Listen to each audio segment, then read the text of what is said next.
What's up, guys? So today, as you guys saw in the title, you know how it is. I always have my notes. I think it's good to be prepared, but I'm gonna talk about the truth. And the truth is, gold medals are not important as far as it goes being a coach. This is gonna sound crazy, but it's absolutely true. So before I get into the video, I'll talk about what's the difference between a coach and an instructor. When I think about an instructor, I would say I'm an instructor. For example, I'm not a coach. I'm just not in that phase of my life yet to where I can be an actual coach, right? So to me, an instructor is someone who's more selfish and they teach moves, they teach techniques. Instructors teach techniques. Maybe they're part-time. They're rarely doing all the things a real, true coach does. So for me, an instructor, simply put, is someone who just teaches. Now, a coach is someone who also teaches moves, right? You can be a coach and an instructor, but not an instructor and a coach. A coach teaches moves, but a coach is a lot more. And this is in my experience, right? I'll get through this quick. But a coach, to me, just some things that make me think about a coach. There's someone who teaches moves. There's someone who inspires the athletes.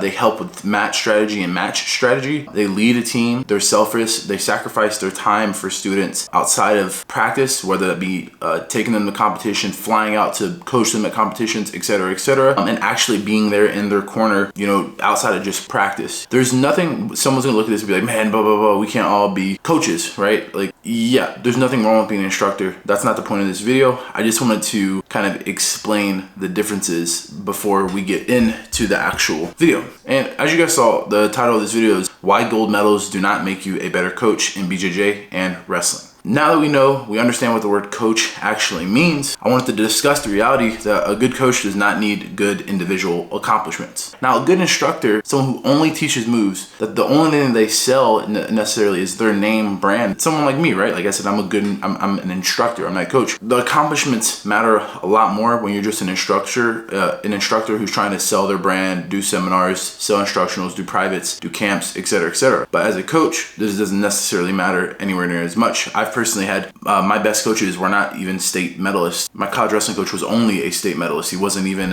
a college All-American, right? And he coached he coached 10 individual national champions with like a combined 15 national titles total out of those 10 guys, something like that. You guys can look it up. But back to the next point. Some of the best coaches on the Division I level, we'll talk about the best level of college wrestling, were not D1 national champs. Some of the best coaches in high school were not, state champs or Division I college wrestlers. There are coaches who, quote unquote, sucked as athletes relative to the individual success of their own students. But again, they're really awesome as coaches, right? There's guys, I wrote down a list here. There's guys like Tom Ryan. He was a NCAA Division I runner-up. He was not a D1 national champ. One of his biggest stars were Kyle Snyder, old Logan Stieber, just two great wrestlers. Jesse Mendez coming up right now. He's had countless national champs, and he's had world champs and world medalists, while just being a guy who, relative to other college wrestling coaches, being a D1 national runner-up is amazing. It does not mean he's bad. That's not the point of this video, but he's not Kel Sanderson, he's not Tom Brands or Terry Brands, he's not,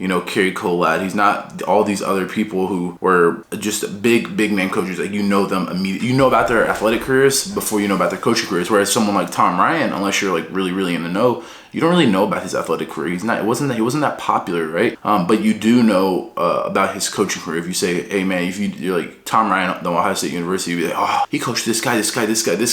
No one brings up his individual accomplishments. And there's nothing wrong with individual accomplishments. Someone's gonna go through here and be like, blah, blah, blah, blah, this and that. I'm like, man, there's nothing wrong with individual accomplishments. They're amazing. They're important in some cases, especially when you're really trying to sell yourself to someone. That's one of the good things about individual accomplishments. There's also the fact that I can take out Tom Ryan, right? Let's not even go to that high level, right? There are high school wrestling coaches who never won state titles, who coach kids to go on to be high school state champions, high school national champions and All-Americans, and college wrestlers, where that coach never even wrestled in college. That was me. My high school wrestling coaches, like at my actual high school, they never wrestled in college. They barely wrestled in high school, and they were not even good in the state of Kentucky in high school, right? That's such a low standard. They weren't good. And compared to that standard, I became pretty damn great. Obviously, again, it's all relative, right? But compared to the coaches I had, you could have said, hey, the kid across the street at the private school that had these coaches that wrestled Division I, there was a particular school in my city where all of the coaches were Division I wrestlers, state champs. One of them was like a 4 or 5 time state champ. They had multiple volunteer assistant coaches who were state state champs, state medals. These guys, they were worse than me, and they had all these resources. And I think the reason is just the things I talked about. Like, what is a good coach? You know, a good coach is someone who inspires, someone who helps with strategy, someone who helps lead the team, and someone who is selfless. They're not just a guy who has an accolade and throws it in your face every time you and him have some type of disagreement. You know, they're empathetic. They treat you like a human.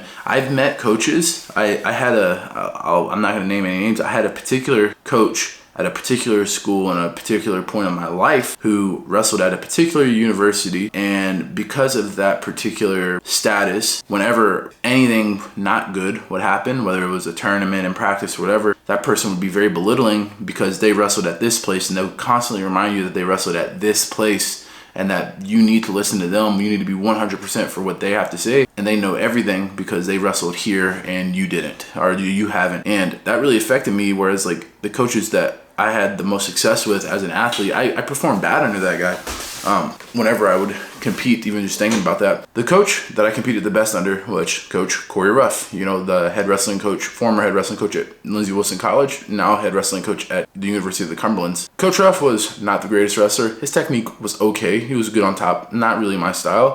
But he was extremely inspirational. He kept people accountable even when they didn't want to be kept accountable. He knew how to lead a team. He knew how to be selfless, and he taught me, like, something I didn't really understand by him was how he would treat every single person on the team differently. And it wasn't in a bad way, right? He treated every person like the human that they were, and that means that we're all built differently and we're born differently. And like, I didn't know that. I used to be like, you have to treat everyone exactly the same, blah, blah, blah, blah, blah. But then as I've gotten older, I started to understand that in order to lead a team, you have to play the chessboard a little bit. And he was overall just a really, really great leader with no accolades. I guess I'm going on a little bit of a rant here. What do you guys think? Do you think that in order to get really good, and I don't know what really good is, right? It's relative. Is it regional? Is it state? Is it national? Is it international? Whether it's wrestling or jiu-jitsu, in order to get really good, do you need to have a really, really good coach? Do you need to have one of the best coaches in the world? Or you need to have someone who is a technician? Maybe they don't have the best accomplishments, but they're super well studied, and they have all the attributes that we talked about with the coach. You know, they're inspirational, they keep you accountable, they know how to lead, they're selfless, they're there for you in hard times. But again, they don't have any accolades behind their name. Would you rather have this guy, the actual coach, or would you just rather have the pure instructor, the guy who's an instructor, great accomplishments, D1 national champ, ADCC champ, whatever, wrestling, jiu-jitsu, it doesn't matter, but they don't have all the other attributes that, in my opinion, make what a coach is? I don't know. It's a long discussion. I could have talked about this forever. I could have named a ton of different examples, right? We all know about John Danaher never having really won anything. Melky Galval in jiu-jitsu, those are the two ones that come to mind in jiu-jitsu. I mean, there's tons of examples in Division I wrestling. If we look at the best of the best wrestling coaches that are guys who are not Division I national champs, not world champs, and even some guys who aren't even All-Americans who are coaching these teams to very, very high success. Of course, the best team in the country, I guess you could say in the world, because there's folks that was only in the US, is Penn State, and Kel Sanderson also happens to be the best college wrestler ever. So this is not me saying that you can't be both a good coach and a good instructor with an amazing past accomplishments. That's not what I'm saying. You can have amazing accomplishments and become a good coach. That's my goal. But the whole point of this video is not to say that those are mutually exclusive. The point is to say that you can be a good coach without having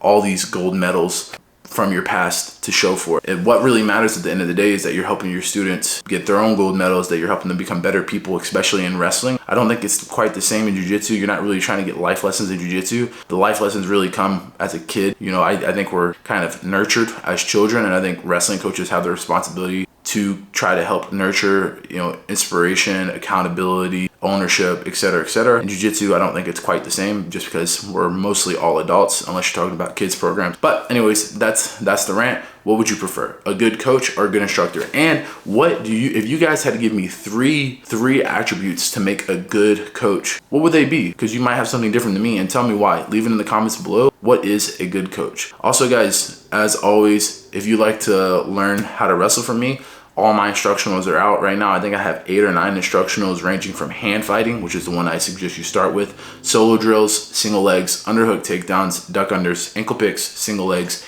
and more. And there's more to come next year. I'm sure I'll film another instructional either in February or March after my seminar tour is done, but I'll kind of hold off because I push so many out there. But that's it, guys. Thanks for watching. Leave those comments down below. See you guys later.